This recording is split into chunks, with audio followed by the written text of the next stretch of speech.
Good evening. Ira Epstein, and here we are with your SPDR ETF stock market wrap-up. And this wrap-up is for the weekend of Sunday, the 23rd of February, 2025. Now, I'm going to start off by saying I'm going to be out of town Monday, Tuesday, Wednesday, and Thursday of this week, all right? This is a planned time off that I've had. I've got another 4 days scheduled in March, and then I'm yours until probably July, August. So those are how I do it. I was here through Christmas, New Year's, didn't take much of a break all summer. So every now and then I need to go out and recharge the batteries, and this happened to be scheduled. All right. Huge break, as you know, in the stock market on Friday. And obviously, no one knows when the bell's going to ring and all of a sudden a break of magnitude is going to happen after a prolonged rally. If you think you know how to do that, well, you're probably a billionaire, because most people don't, all right? On the S&P and the NASDAQ, those two markets got hit probably the hardest of the day. You can see that just by looking. The Dow and then the Russell, not as hard, but down. And they have been in downtrends. So that's the first problem those markets have had. What caused it? A myriad of things. Is the market up tonight? Yes. The market and the futures are higher. Whether they'll be like that when you wake up, I have no way of knowing, nor do you at this hour. I mean, that's just how it works. Chicago Federal Reserve is going to come out with their National Activity Index, and that's for January, and that'll be at 7:30. The Dallas Federal Reserve Bank will come out with their monthly regional manufacturing outlook, and that'll be at 9:30. Ukraine. So Zelensky has said he would give up the presidency if peace comes. Yep. If they get a NATO membership, from what I understand, yes. We will see. Musk is pressuring him now, saying he's preparing to turn off Starlink, which the Army uses there. So that would take away that. And if the U.S. took away intelligence, for all purposes, the war is over. And the pressure from Europe would be immense on us. And how would we look? Is it any different than Afghanistan? So I understand the pressuring game, but I understand the reality game. Israel, black eye on Israel. The hostages were released, and they didn't release the 600 Palestinians. I mean, what's good for the goose is good for the gander. I'm looking at this as an American looking at what they're doing. If you want to get to the next phase, you've got to do what you're supposed to do. End of discussion. This has nothing to do with me being pro-Hamas or me pro-Israel. It's negotiation.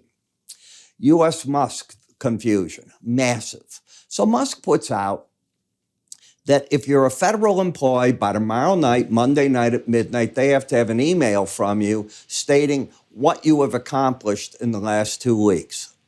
That doesn't go over. What do you do on the Department of Justice, the Secretary, Defense Department? I can go on and on and on. Pentagon. No, it's not going to work that way, because there's civilians in the Pentagon working. If you do that, you're going in unencrypted emails to Musk. Why does he have the right to see all that? So the blowback is immense. Kash Patel led this off, the new FBI director, and told his people, refrain. Other departments, Department of Justice, refrain.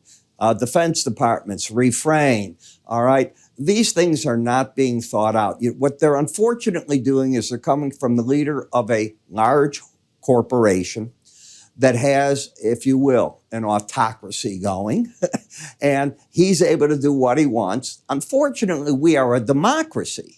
And as such, it's not that the people have a right, but security has a right, and that's number one and paramount. And all these people doing that, I don't think that's very secure, and I think that's the reaction that you've seen.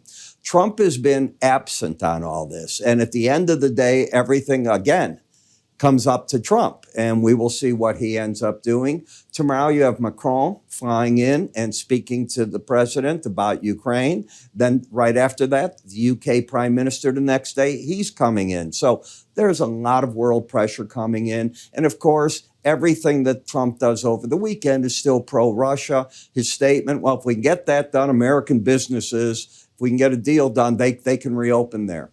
It's all the pressure on Ukraine and the other parts. We will see what happens. If we're really a good partner around the world, we don't want the war to go on. We have to find a way to do it, but there's still the public stage you got to work with.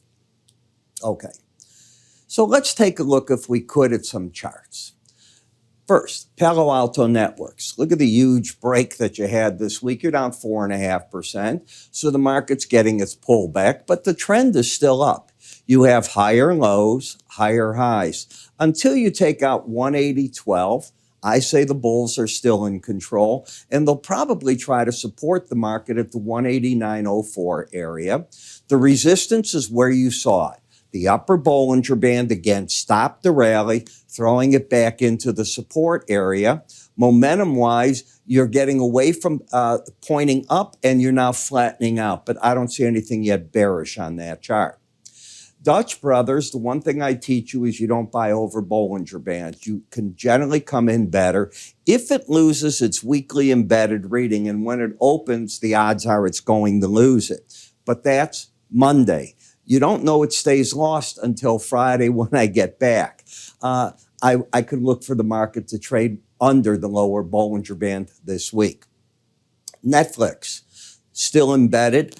I'm looking for a market that comes down. I don't think it's going back to 900, but I can see it getting back under the 1,000 level. It's $1,003. It dropped $55 this week. It got hit hard on Friday, and I've been saying, wait for the market to pull back. Now, if it takes out this low right here of 957.30, you do open the door for the potential of getting back to the 18-day average of closes, which will be higher.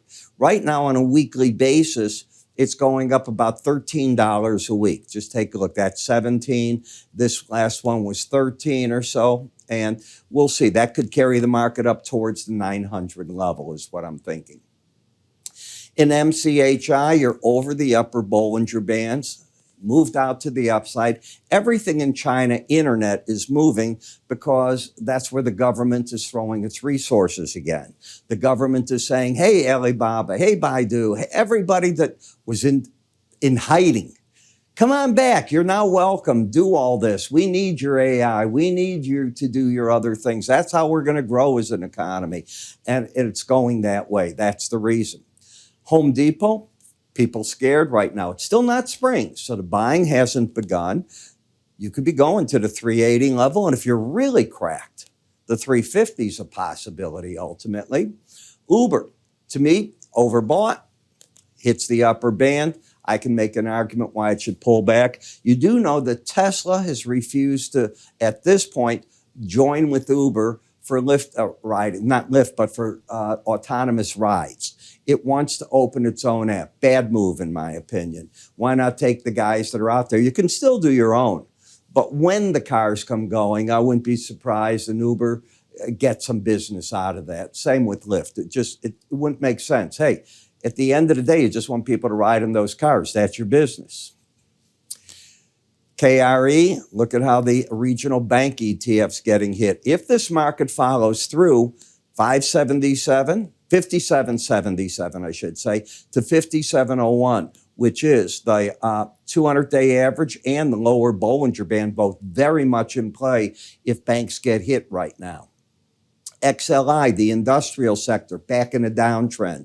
Lower highs, lower lows on a weekly. If you take out this past week's high, that would be a sign the market overreacted to the downside and it's ready to flip. You have 2 weeks to do that. I don't think it's going to. It wouldn't surprise me if there's more pressure that comes on the stock market, and I don't know that. But if it does, I'd be looking possibly. The word is possibly at 130.24, but I wouldn't want to stay short if this week's high of 139.08 were taken out.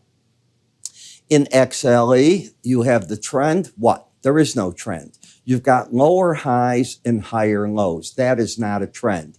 I see sideways action.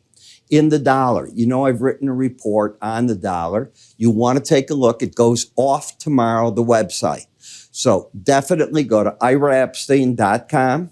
Look on the top left. You will see the report. You'll see what I was talking about and where the market might be headed. GLD, you've got now a bunch of weeks over the upper band. It's time to pull back. So I'm not saying it has to right now. I'm saying look for the market to break back in on the weekly chart under the 18-day average at any time now. and in the copper market. This was a bear market rally into the 18-week average of closes, where once again it's failed. Now, to tell me this market's got good things happening, if you can take out last week's high, not this week's that we just ended, but the week before. Let me see if I can get this to come back. It doesn't want to do it for me. There we go. Got to play with the magic of this. 42.52 was that high. Come back and take that out and I get bullish. Then I'd have higher lows. The chart would have higher highs. And that would tell me wherever the upper Bollinger Band is in play from the market. I'm not saying it's a dramatic move, but that would do it. Otherwise, the market looks like it still wants to settle back. As you know, I just spoke to you about my currency report. It's on our website at iraepstein.com. Just look on the top left in bright green. It says currency report. You're going to get what I thought. I put this out last Thursday. So it is timely. It goes off on Monday. My reports are only up for 3 business days. I try to give you a weekend to view them, and that's what I try to accomplish for you. We'll talk world events to a degree. We're going to talk price counts, seasonal charts. It's all there for you. So how do you go to see it? iraepstein.com. Now remember, I will be gone Monday, Tuesday, Wednesday, Thursday. I'll be back with you next Friday. I'll try to put these out Friday night for you so that everything gets nice and done. All right? Pretty simple. I'll be back in Chicago on Thursday. You take care. See you then.